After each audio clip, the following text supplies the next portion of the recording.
कुछ सफर शोर से नहीं, खामोशी से शुरू होते हैं। ऐसी खामोशी जो धीरे धीरे हौसले की आवाज बन जाती है। रात के सन्नाटे में जिस तरह दीपक की लौ धीरे धीरे अंधेरा हर लेती है, वैसे ही कुछ साहसिक कदम बिना बड़े दावों, वादों और नारों के सिर्फ खामोशी में सफर तय करते हैं, संवेदना और सहानुभूति की चादर ओढ़कर।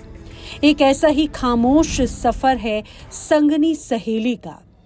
प्रियल भारद्वाज सिर्फ वादा नहीं करती, वो अपनी मौजूदगी दर्ज कराती हैं। उन्होंने महिलाओं की समस्याओं को सुना, समझा, महसूस किया और उस अनुभव से जन्म हुआ संगनी सहेली का।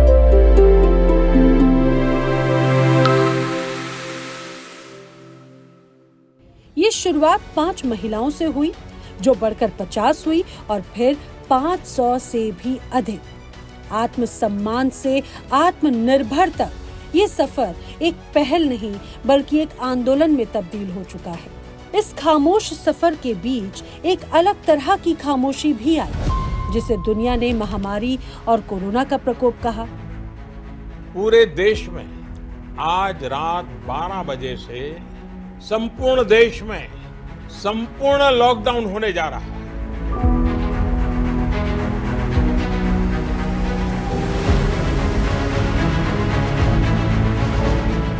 जिस वक्त सारी दुनिया ठहरी हुई थी, संगनी सहेली हौसले के साथ आगे बढ़ी। 8,000 से ज्यादा परिवारों तक राशन किट पहुंचाए गए।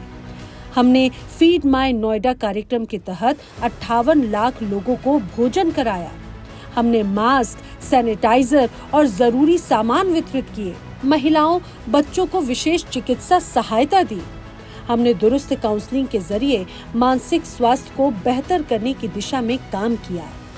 संकट ने हमारी सहेलियों को वो योद्धा बना दिया जिन्होंने उन गांवों में भी जागरूकता फैलाई जहां माहवारी पर बात करना भी वर्जित था। हमारी महिलाओं ने अपने हाथों से एक क्रांतिकारी बदलाव गढ़ा। स्वयं सहायता समूह बने, सैनिटरी पैड बनाने की इकाइयां स्थापित की गई। 24 लाख से ज्यादा पैड वितरित किए गए। गांव के स्कूलों और आंगनवाड़ियों में माहवारी स्वच्छता सत्र आयोजित किए गए।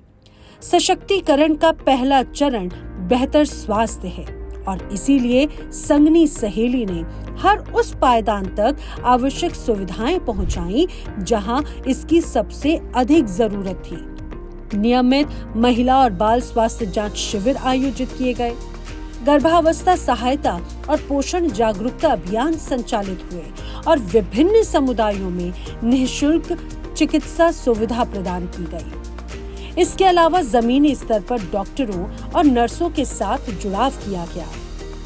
महामारी से जूझते हुए भी महिला सशक्तिकरण को लेकर हमारा स्वप्न पल्लवित होता रहा, क्योंकि हमारा मानना है कि वास्तविक सशक्तिकरण शिक्षा से ही शुरू होता है। ज्ञान वही नींव है जो पीढ़ियों को ऊपर उठाता है। इसी सोच के साथ हमने 100 वर्षों से अधिक पुराने जर्जर स्कूलों को न केवल दोबारा खड़ा किया बल्कि उसकी शान लौटाने में मदद की। 1975 में मैंने यहाँ पर 6th क्लास में एडमिशन लिया था। उसके बाद 87 में मैंने एज एन इंग्लिश लेक्चरर यहाँ पर ज्वाइन किया था और मेरे देखते देखते ही इस विद्यालय की जो बिल्डिंग थी उसकी दुर्दशा हो चुकी थी।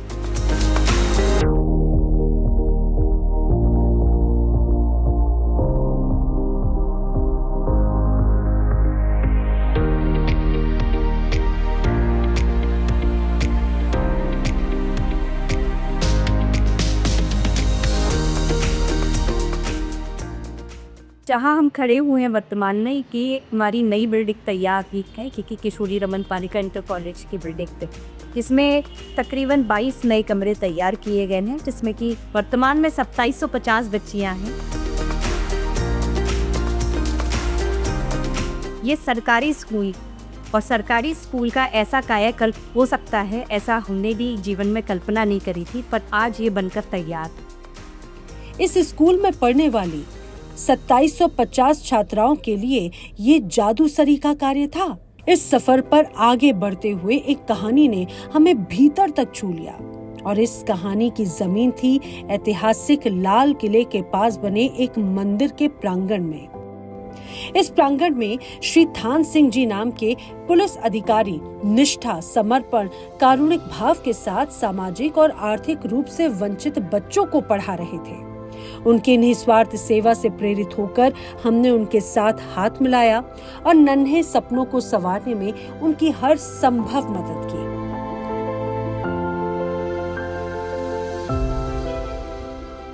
हमारा मानना है कि महिलाएं दुनिया की उम्मीदों का बोझ अक्सर खामोशी में अपनी वैचारिक मजबूती और गरिमा के साथ उठाती हैं। दुर्भाग्य से उनका योगदान अत्यंत महत्वपूर्ण होते हुए भी शायद ही कभी सराहा जाता है। संगनी सहेली ने तय किया कि इस हालात को बदलना होगा और इसी कड़ी में RWA अवार्ड्स जैसे विशेष आयोजन किए गए ताकि हम दैनिक जीवन की नायिकाओं को केवल तालियों से नहीं बल्कि दिल से सम्मान दे सके। सशक्तिकरण सिर्फ भावनात्मक नहीं होता, ये आर्थिक भी है, कानूनी भी है और इसके जरिए जीवन बदलता भी है। संगनी सहेली में हम मानते हैं कि जो महिलाएं आर्थिक रूप से सक्षम हैं, वही स्वयं के बारे में फैसला लेने में भी सक्षम होती हैं और इसीलिए हमने स्वयं सहायता समूहों के जरिए कढ़ाई बुनाई में समर्थ महिलाओं को छोटे व्यवसाय शुरू करने, बचत प्रबंधन करने और एक दूसरे का सहयोग करने में भी सक्षम बनाया। लखपति दीदी योजना से जुड़कर हमने ग्रामीण महिलाओं को आय, आत्मनिर्भरता और आत्मविश्वास की दिशा में प्रोत्साहित करते हुए उद्यमिता की राह दिखाई। उन्हें पोस्ट ऑफिस की महिला बचत सम्मान पत्र योजना से जोड़ा ताकि वो अपने परिवार और भविष्य के लिए सुरक्षित बचत कर सके। इतना ही नहीं, उनकी आर्थिक समझ को विकसित करने के लिए कई कार्यक्रम भी आयोजित किए। और जब अदालतों में उनकी आवाजें अनसुनी रह जाती हैं, तो हम अपने कानूनी उपक्रम के जरिए निःशुल्क सलाह और प्रतिनिधित्व उपलब्ध कराते हैं ताकि न्याय सभी जरूरतमंदों तक पहुंचे। हमने माहवारी स्वच्छता के प्रति जागरूकता फैलाई, हमने महिलाओं को सशक्त और उनकी शिक्षा का समर्थन किया। लेकिन अगर स्वास्थ्य ठीक ना हो तो सशक्तिकरण का आखिर क्या लाभ होगा? इसीलिए संगनी सहेली ने अपने कार्य का दायरा बढ़ाया और घर घर निःशुल्क नेत्र जांच करवाई, महिलाओं और बच्चों के लिए स्वास्थ्य शिविर आयोजित किए। इतना ही नहीं, प्रकृति के प्रति अपनी जिम्मेदारी का एहसास करते हुए हमने पौधारोपण किया और अपने आसपास के क्षेत्रों को हरा भरा रखने में अपना योगदान दिया। हमने संदेश दिया कि विकास की दौड़ में प्रकृति को नजरअंदाज नहीं किया जा सकता। ये यात्रा चलती रही और हम बढ़ते रहे क्योंकि हर कदम नई जरूरतों को उजागर करता है।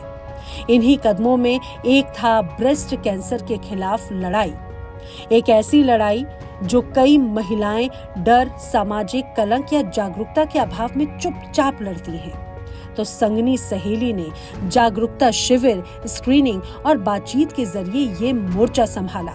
हमने सिर्फ जानकारी नहीं दी बल्कि संवेदनशीलता के साथ हर महिला को याद दिलाया कि उनका स्वास्थ्य उनका अधिकार है और समय रहते बीमारी का पता चलने का एक अर्थ भरा पूरा और एक लंबा जीवन भी है।